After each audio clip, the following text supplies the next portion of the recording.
Hi. This is the first time I felt compelled to share my own tale of suburban warfare.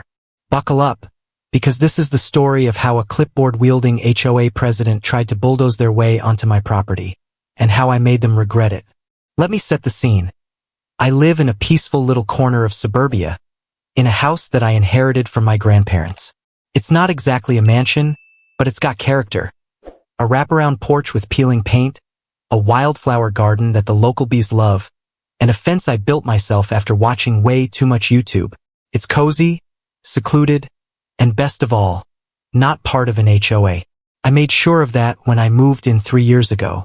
My house is in what's technically a transitional neighborhood, meaning half the homes were built decades ago, like mine, and the other half are cookie-cutter McMansions slapped together by developers who thought cul-de-sacs were God's gift to humanity. Those McMansions are part of the HOA. My house, blessedly, is not. This is important. My first encounter with the HOA came last summer when I was repainting my fence.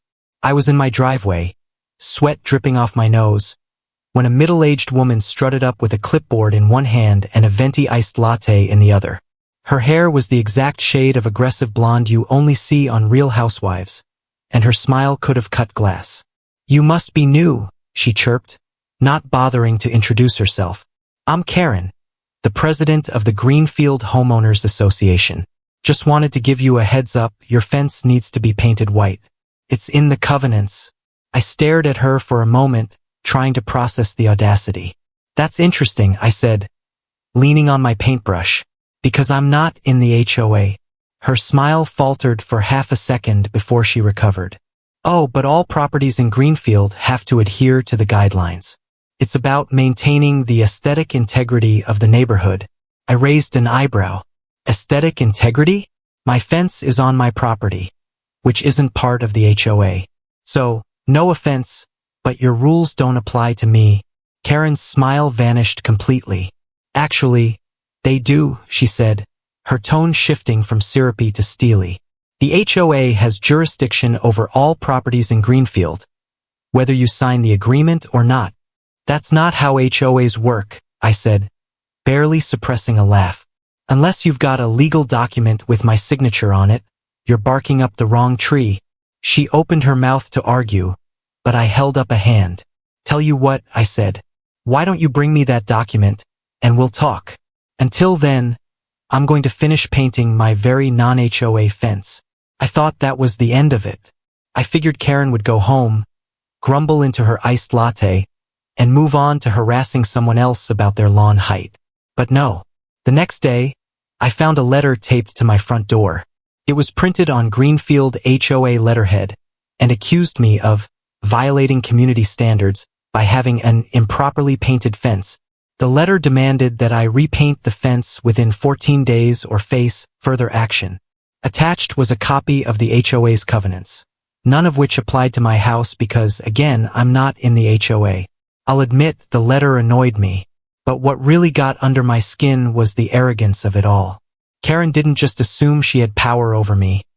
She genuinely believed it, and that made this personal. I decided to respond the way any rational adult would, with petty defiance. I finished painting my fence, making sure to use the brightest, most obnoxious shade of blue I could find. The next morning, Karen was back.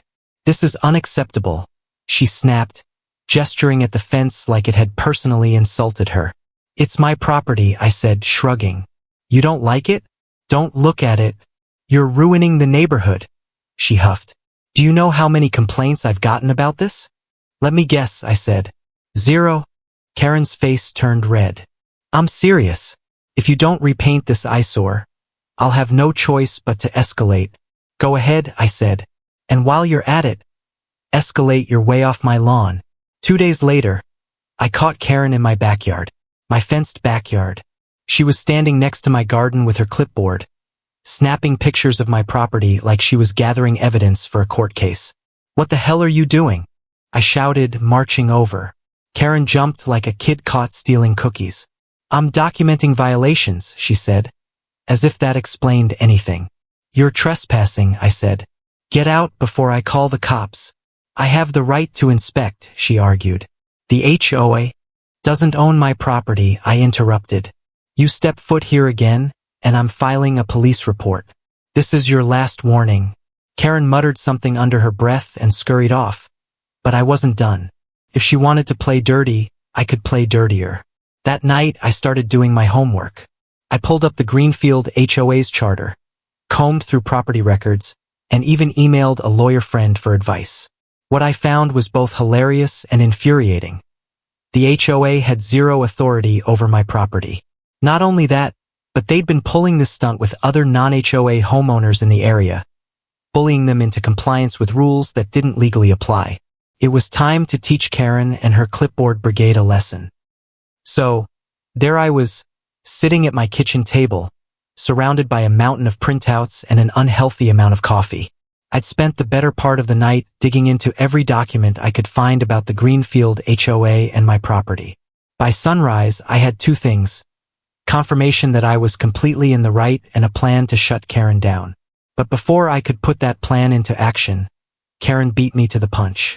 The next morning, I walked out to get the mail and found another HOA letter stuffed in my mailbox. This one was even more aggressive. It listed violations like my unauthorized fence color, overgrown vegetation, read, my wildflowers, and my personal favorite, failure to submit landscaping plans for HOA approval. The kicker? The letter included a fine, a $500 fine, for violations that didn't apply to me, issued by an HOA I wasn't part of. I actually laughed out loud. This woman had to be delusional. But Karen wasn't done.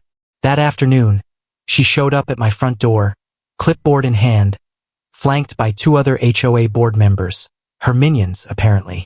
You've left me no choice, she announced as I opened the door. The HOA is issuing you a formal notice of violation and a fine. If you don't pay it within 30 days, we'll have to take legal action. I leaned against the doorframe, arms crossed. Karen, I don't know how many ways I can say this. Your HOA has no authority over me. We'll see about that, she said, handing me the letter.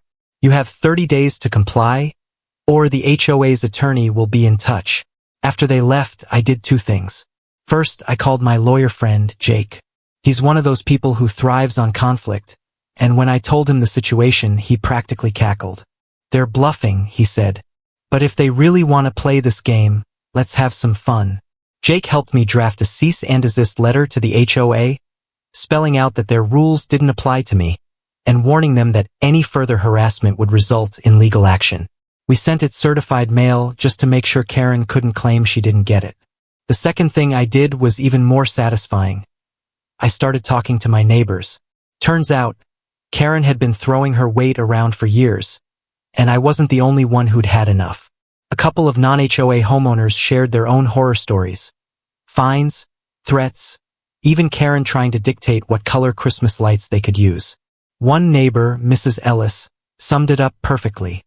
That woman thinks she's queen of the cul-de-sac. A few days later, I got a taste of Karen's next tactic. I woke up to find a bright orange sign staked into my front yard. In big, bold letters, it read, "Property in violation of HOA guidelines." Underneath, there was a list of my so-called infractions. Non-compliant fence color, unapproved landscaping, and the always vague disruption of neighborhood standards. Couldn't believe it. Karen had basically turned my yard into a public notice board for her nonsense. I took the sign down immediately, but the damage was done. Curious neighbors started stopping by, some genuinely confused, others just looking for gossip. One guy even asked if I needed help repainting my fence. Thanks, but I'm good, I told him. This is just Karen being Karen. Of course, Karen wasn't about to let me off that easily. The next day, a second sign appeared, this time zip-tied to my fence. She wasn't just doubling down, she was going nuclear. By now, I was done playing defense. If Karen wanted to drag me into her circus, I'd happily take center stage. I found out there was an HOA meeting scheduled for that week, and while I technically wasn't a member, the meetings were open to residents. Perfect. The night of the meeting, I showed up early, armed with a folder full of documents, a thermos of coffee, and the kind of petty determination that only a truly ridiculous situation can inspire. Karen looked shocked to see me, but she quickly recovered. "Can I help you?" she asked, her tone dripping with fake politeness. "I'm here for the meeting," I said, smiling. "Since you seem so interested in my property, I figured it was time to clear the air." Karen didn't respond, but her expression made it clear she wasn't thrilled. The meeting was exactly what you'd expect from an HOA gathering. A bunch of homeowners arguing over things like mailbox sizes and whether someone's dog barked too much. But when Karen brought up ongoing violations in the neighborhood, I seized the opportunity. "Actually," I said, standing up, "I'd like to address that." All eyes turned to me as I walked to the front of the room. I could feel Karen glaring daggers at me, but I ignored her. "My name's Alex," I said. "I live on Oakwood Drive. And before anyone asks, no, I'm not in the HOA. But that hasn't stopped Karen from harassing me about my fence, my yard, and basically everything else on my property." A murmur ran through the room. Karen tried to cut me off, but I raised a hand. "I've done my homework," I continued, holding up my folder. "My property isn't part of the HOA. Your covenants don't apply to me, and the fines you've issued are completely baseless." But that hasn't stopped Karen from trespassing, posting signs in my yard, and even threatening legal action. The room erupted into chatter. A few people looked genuinely shocked. Others just seemed amused. Karen, meanwhile, looked like she wanted to crawl under the table. "And just so we're clear," I added, pulling out the cease and desist letter Jake had drafted, "any further harassment will result in legal action. This isn't a debate. It's a warning." Karen tried to regain control of the meeting, claiming that she was just enforcing community standards and that I was being combative, but it was clear that her usual tactics weren't working. Several HOA members started asking questions.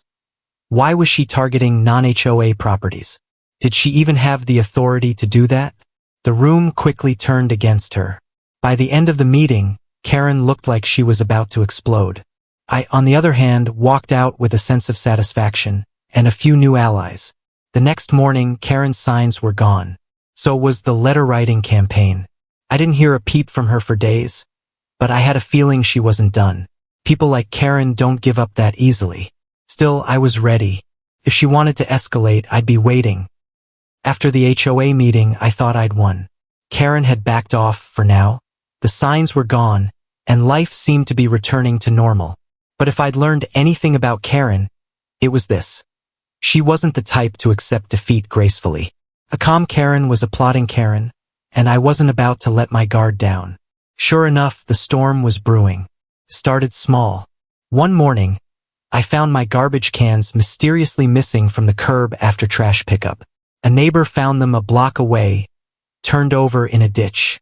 A few days later, I woke up to find my driveway egged. Then came the letters. Anonymous notes slipped into my mailbox, accusing me of bringing down property values and urging me to do the right thing by repainting my fence. Subtle, right?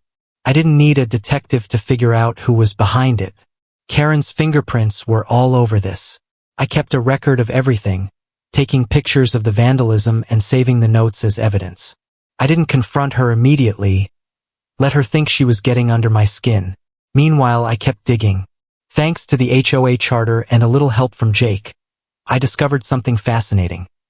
Karen had been running the HOA like her personal fiefdom for years, and nobody had bothered to stop her.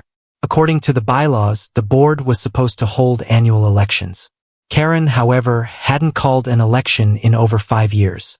Instead, she'd been appointing her cronies to the board and strong-arming anyone who dared question her authority. But that wasn't all. HOA funds, which were supposed to be used for community maintenance, were suspiciously low. The budget records I found didn't add up. There were large, unexplained expenses listed as miscellaneous that no one could account for. Karen wasn't just overstepping her bounds. She might have been skimming off the top. I shared my findings with a few disgruntled neighbors, including Mrs. Ellis. Together, we started brainstorming how to expose Karen without giving her time to cover her tracks. Just as we were finalizing our plan, Karen made her next move. One morning, I woke up to the sound of heavy machinery. I ran outside to find a truck parked in front of my house, with 2 men unloading equipment into my yard. "Excuse me," I shouted. "What the hell is going on?" One of the workers looked up. "We're here to remove the non-compliant fence," he said, like it was the most normal thing in the world. I blinked. "Non-compliant? You mean my perfectly legal fence on my private property?" He shrugged. "We just go where the HOA sends us." I marched over to the truck, seething. "You're trespassing. Get off my property right now, or I'm calling the cops." Karen appeared out of nowhere, clipboard in hand and a smug grin on her face. "This is for the good of the neighborhood," she said. "You refuse to comply, so we're taking matters into our own hands." "Karen," I said, barely keeping my voice steady, "if you don't get these guys off my property in the next 10 seconds, I'm filing a police report for trespassing and destruction of private property." "Your choice." Karen tried to argue, but I was already dialing 911. The workers, realizing things were about to get messy, packed up and left in record time. Karen, however, stayed behind, ranting about community standards and threatening to sue me into oblivion. I smiled. "Please do. Discovery will be fun." With Karen's antics escalating, it was time to take things public. We decided to call for a town hall meeting, open to all HOA members and non-members alike.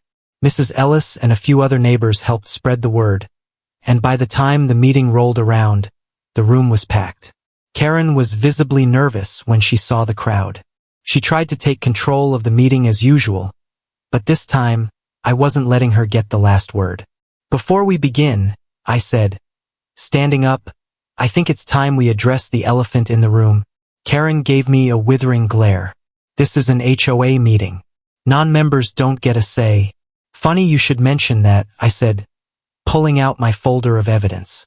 "Because I've been looking into how this HOA operates, and let's just say there are some irregularities." The room went quiet. I started with the election issue, pointing out how Karen had been dodging the bylaws and appointing her own board members. Then I moved on to the budget discrepancies, passing out copies of the financial records I'd found. People started murmuring, their expressions ranging from shock to outrage. Karen tried to interrupt, but I held up a hand. "I'm not finished. Let's talk about the illegal harassment of non-HOA properties. Trespassing, fake fines, vandalism, you name it. Karen, you've been crossing the line for years, and it's time you were held accountable." By the time I finished, Karen looked like she was about to implode. Several neighbors started demanding answers, and a few even called for her resignation on the spot. Karen tried to deflect, claiming I was lying and out to get her, but the evidence spoke for itself. And then, the final nail in the coffin. Jake stepped forward. He'd agreed to come as my +1 and had been quietly sitting in the back, waiting for his moment. "I'm Alex's attorney," he said, his voice calm but firm. "I've already filed complaints with the city and the state HOA regulatory board. If Karen or anyone else on this board continues to harass my client or any other non-HOA residents, we'll be pursuing legal action." You could have heard a pin drop. The meeting ended with a vote of no confidence in Karen's leadership. She stormed out before the results were announced, but it didn't matter. The HOA members voted unanimously to remove her as president. An interim board was appointed, and they promised to review all of Karen's actions during her tenure. As for the neighbors who'd been targeted by Karen, they rallied around me. We formed an unofficial support group, swapping stories and comparing notes. Turns out, Karen's reign of terror had been going on for far longer than anyone realized. In the weeks that followed, Karen disappeared from public view. Rumor had it she sold her house and moved to another neighborhood. Meanwhile, the new HOA board worked to repair the damage she'd done, including issuing public apologies to non-HOA residents. As for me, I repainted my fence a slightly less obnoxious shade of blue. Still not HOA approved, but hey, it's my property. And every time I sit on my porch, sipping coffee and enjoying my wildflowers, I can't help but smile. Because Karen learned the hard way, you don't mess with someone who knows the rules better than you do.